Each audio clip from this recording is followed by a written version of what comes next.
Welcome to Yo-11 Minutes. Yo-11 Minutes, mostly Vegas, no BS casino experience, and more. Today's episode, I'm feeling a little bit ZorkFesty. ZorkFest 2024 in Las Vegas. This is episode 83, season 3 of Yo-11 Minutes. Michael Traeger is a casino and travel loyalty expert who also helps people turn their travel dreams into reality. And now, your host, Michael Traeger. How's it going, Michael? It is going great. I am back from New Jersey. How was Jersey? Jersey was great because I got my father moved into his new place with my stepmom. So the over 80-year-olds are moved into a new place, which was not an easy weekend. Now, the question everybody is asking. Part of the reason why I had to delay getting ZorkFest launched because things just got a little bit too crazy. But I'm back now, so it's all good. All right. Now, the question everybody wants to know, did you have a chance to go and have those hot dogs again before you left? You know the answer to that. Not everybody does. I ask for everyone. I love those. I love those stupid hot dogs. Do you find that they're better than like a Coney Island hot dog or with the works? It's all about the fact it's the process. I mean, they're Thuman's hot dogs, I think. Like they're nothing like really special there, but it's that darn deep frying. Remember, it's you're deep frying them, and if you deep fry them like crispy, so they're like deep fried, so they're crispy. Like they're just, it's hard to explain, but it's like taking one of the most unhealthy foods in the world, a hot dog, and making it slightly more unhealthy by deep frying it. Makes sense. Well, I mean, like they have like has corn to be dogs somewhere, right? In Vegas. What? I mean, they do corn dogs. They take hot dogs and then make it even more unhealthy, right? At carnivals and stuff. You know what I have in my freezer? I have this thing by Jimmy Dean. It's a sauce. It's a pancake wrapped around a sausage on a stick. That's not very healthy. It's delicious as hell, though. You see, but I like things that are like purist, like the idea of frying a hot dog. The idea of I like deep fried chicken wings. Like just fried. I like that. You see, the problem with corn dogs is sometimes it's just like so much breading. Like so much corn stuff. That's so the hot dog doesn't really get fried. It's just the breading that's fried. Right. It's not like the hot dog. So I don't know. I think they're really good. I think it's definitely a stylistic thing, which is there. I'm gonna guess that maybe some people think it's absolutely gross, but if you think about it, the casing on a hot dog is so conducive to being deep fried and then like sort of cracking and being crispy. I guess almost like when you grill sausages, but you get them nice, like the outside nice and nice and crispy, and I really like that nice and crispy kind of thing. Gotcha. Well, speaking of corn, no, we already did that. That was too long ago to segue, but we have to do it anyway because we mentioned corn dogs. Speaking of corn, and corn is mostly tied to southern states, and southern states is closely tied to country music. Let's get on with the news and views. My thoughts are that I love the titles for songs and country music. Somewhere in my car, blue ain't your color. I just love the titles. Don't always love the music so much. Love the titles. Agreed. So this is good. Everything's good. It's Vegas, baby. My oldest daughter really likes country music, and my youngest sort of does. My mom did too. So maybe I'm the anomaly. I'm not much of a country music thing, but Steve, Las Vegas, UK, he's a big country music fan, which is very strange for someone from the United Kingdom. Right? I would imagine that their country music is a bit different than here in the States. They like American country music. They don't have country music. Yeah. I wonder what country music would be like in the UK. Music.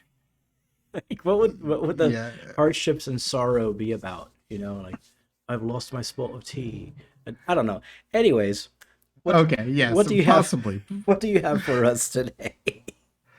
What do I have for you today? I have a Vegas history moment, which is really ZorkFest.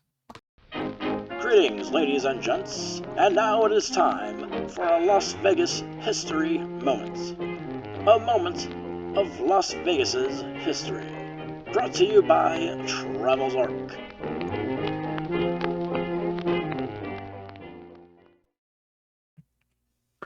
Okay, you know you were going to get this. ZorkFest 2024 is finally being announced. Tickets will go on sale with a super early bird tomorrow on Wednesday, the 8th of May, unless something goes horribly wrong. And to give you a little bit of an idea, we are doing ZorkFest. I won't say this very often because I don't want to confuse people, at what was the original MGM Grand Hotel. The reason why I want to say that, because when I say that, some people don't listen. I'm talking about the original MGM Grand. What does that mean? Well, on December 4th, 1973, the MGM Grand Hotel and Casino opened on the corner of Las Vegas Boulevard and Flamingo Road under the ownership of Kerkorian's Metro-Goldwyn-Mayer MGM and partially on the land previously occupied by Kerkorian's Bonanza Hotel and Limited Run Casino. With the name inspired by MGM's 1932 film Grand Hotel. Did you know that? Anyway, the MGM Grand opened with the celebrity presence of some MGM film stars at the time and Dean Martin providing entertainment. Nearly 7 years later, on November 21st, 1980, the MGM Grand was the site of a massive fire that killed 85 people. It would reopen in July of the following year with additional fire safety features in place. That's a very interesting story we should cover sometimes. It's just a little depressing, so I don't like depressing stories, but I know a lot about it.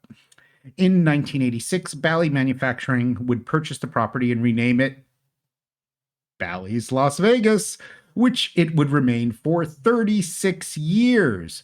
Bally's changed hands over the years, first acquired by Hilton Hotel Corporation in 1996, which would spin off Park Place Entertainment, which in turn would become Caesars Entertainment, the current owner of the property, in 2003. On December 20th, 2022, Caesars Entertainment rebranded the property as Horseshoe Las Vegas. And now, in 2024, we will celebrate the history of this iconic property as the host site for ZorkFest 2024, an ode to vintage Vegas. November 1st to 3rd, 2024. I would like to thank Danny of It's Y'all. Y'all. You're supposed to be. I'm gonna get massacred for doing that. It's Vegas Y'all podcast.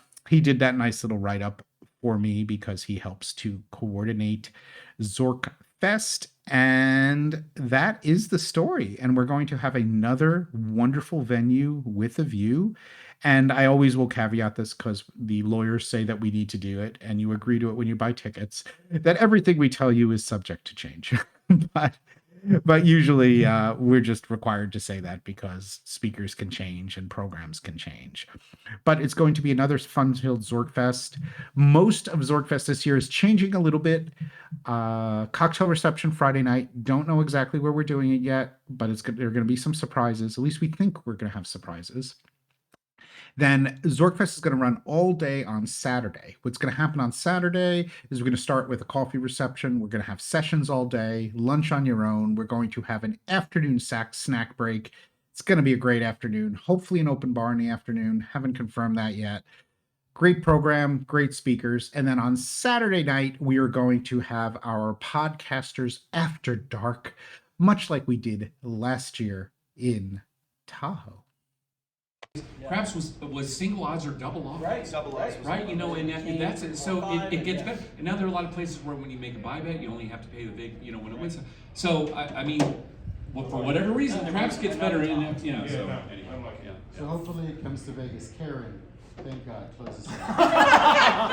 Ouch. The voice of reason. Mine is going to be short. Again, what I'm most looking forward to is Fontaine Bleu opening. Or Fountain Blue, or however the hell. Fontaine Bleu. I went with the. Can you just spell it? Can you just spell it for us right now? No, can't. Sorry. not going to happen. So, and part of it, and my perspective is a little different because I live in Vegas. That building has been an eyesore. Terrible. Like Yes, for, it has. even for locals, every time you see it, you're just like, Why is this still what the here? hell? Do something with it. And it's gone through so many iterations. What I love is that the folks that originally had the design for it and built it, started it, own it now. Now, am I right in remembering Plaza has their elevators, right? I think but they've got stuff. No. So when Fontainebleau closed down, all of the room decor packages went to Plaza. Right. So basically, Fontainebleau was sitting there as a shell. But what I love is that, because again, it was 2008 when the bottom dropped out and the recession hit and everything else, and that's when all the financing dried up. Right. But the original folks that had the idea are the ones that own it now, which makes me very happy, because they had an idea for the place. Granted, Vegas has changed a ton. That area's changed, but that can start reviving. There's been this huge gap between Wynn and Casino Royale. Circus. Circus. You're talking physically. Do you Physically, physically, there's been this huge space where you might go to Wynn, but you're not going past that because it's so fucking far. This, I mean, Resorts World opened. They don't know what they're doing. Fontainebleau. I'm hopeful. Do you think it will be successful? I don't know. We want everything to be We successful, do. right? I mean, we're rooting for everything. Absolutely. I am rooting for everything in Vegas to do well, except for one property that shall not be named, and it's a whole long story. If you don't know why, ask me. No. It's the channel that wouldn't let me film because I didn't have enough slot play, Sahara. All right. There you go, kids. All right. So no, I want everybody to succeed. There's some decisions I think that are smarter, some that are not. I really hope Fontainebleau kind of starts. I mean, Resorts World, I think, tried to start reinvigorating the north end of the strip. Fontainebleau's there. There's still a gap, but I think it's moving in that direction. So I'm looking forward to it opening. Sorry, short answer to the question. I'm looking forward to Fontainebleau opening.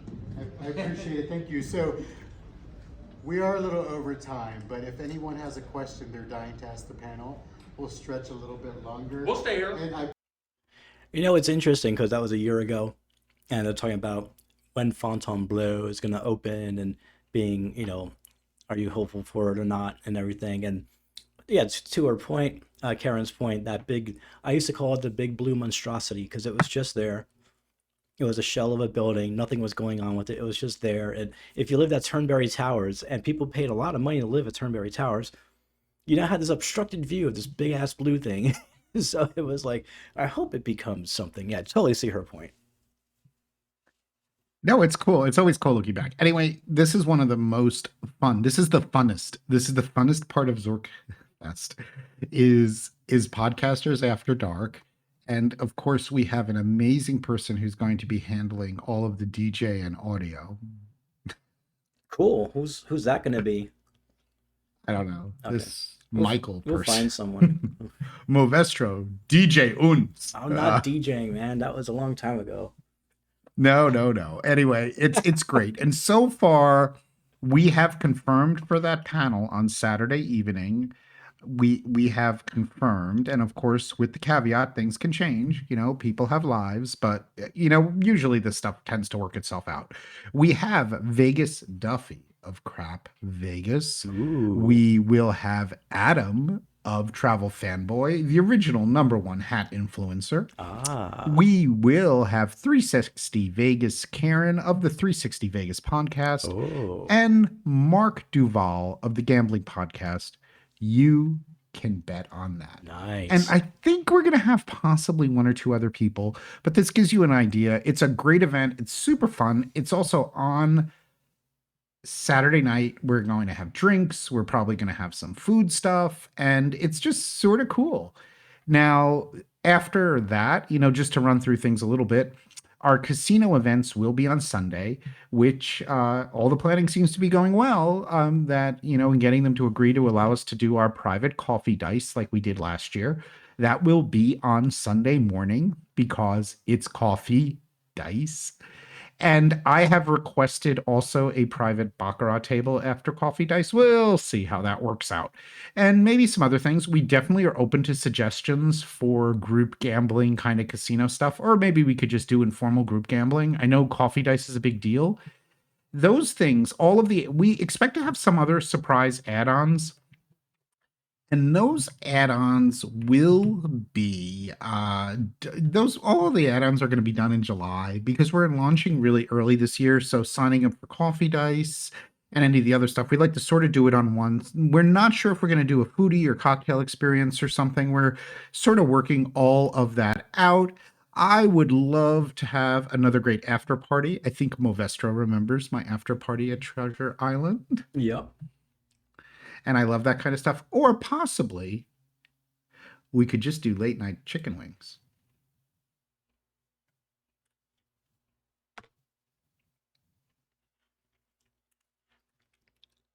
Or Actually daytime. was the Star Suite. Perfect. There it is. Yeah, that's me, iced coffee. And This tenders was for the because Marshall needs butler his chicken service in tenders. Tahoe. And my We very treat good friend Marshall, who I call my Hawaiian homie, who loves craps, was very hungry. So we had to get him chicken wings. So we love our room service. So though I don't think we'll be getting room service like that at Horseshoe. Though this is at Harrah's, Lake Tahoe for the last ZorkFest. What do you think, Movestro? You know, it's all there's Marshall. Okay, anyway, that's We're such a Or chicken tenders or chicken wings and fries. you know I love that shit. You know, that's what I'm trying to figure out the snack break during ZorkFest. Ooh, I don't know. I have a couple of ideas. I got to run them by Danny because Danny's trying to keep me not being YOLO too much. Okay. We'll see. Yeah, I mean it's and the venue this time is also going to be another Sky conference room, which were I think the original VIP conference rooms for MGM Grand when Horseshoe Bally's was MGM Grand, which is truly an iconic property. And we had a beautiful suite last year in Lake Tahoe called the Summit Suite. Actually was the Star Suite. This was a duplex suite that was built by Bill Harrah for Sammy Davis Jr. Yeah. And it was a 2-floor suite, and it went to where the cigar bar. That suite looked gorgeous, by the way. Well, that what used to be a suite looked gorgeous. Absolutely gorgeous. And there's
Will there be free parking?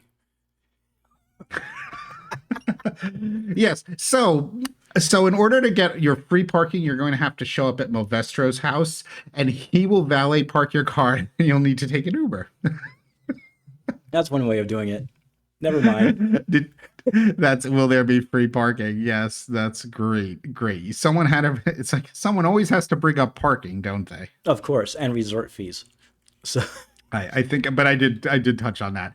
And in the show notes, we're linking to all of the people who will be part of the Podcasters Influencers After Dark. And it's actually sort of funny. It really is all Podcasters After Dark. So, but we never know. An influencer, well, Adam might argue that he is the number one influencer. So I don't want any arguments. So we will leave it. We will also say that it's influencer. But then again, what really is an influencer?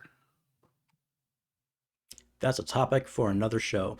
Do you have and before we get going, do you have anything on your mind or anything you want to share? Yeah, like what the hell? Mohegan Sun is leaving Virgin? Like when did that happen? Right? Yeah, if I had known that earlier, I would have gone on that instead of a Keith Urban story. That's for sure.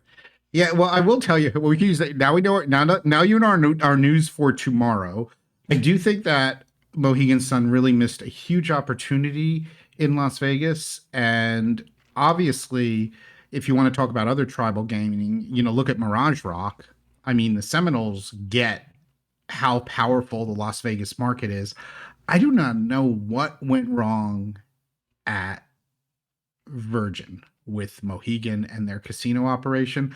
I'd love to hear from anyone who has an opinion on that, because I really don't have an opinion on it. I just don't know what went wrong, but it's sort of bad, and it's got to be a little embarrassing for Mohegan to sort of bail out, or for Virgin to have decided not to renew whatever agreement they had. I don't know really how it worked out, and I haven't really read up much on it. But anyway, I find it extremely curious.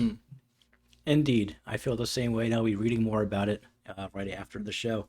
Alrighty then. Well, that's going to do it for this episode. Luxury travel booking, Travel Zork Travel. Visit us at travelzork.travel to plan your next amazing vacation, and please join the conversation on social media. You can find us easily. All social platforms are at TravelZork. We'll see you next time.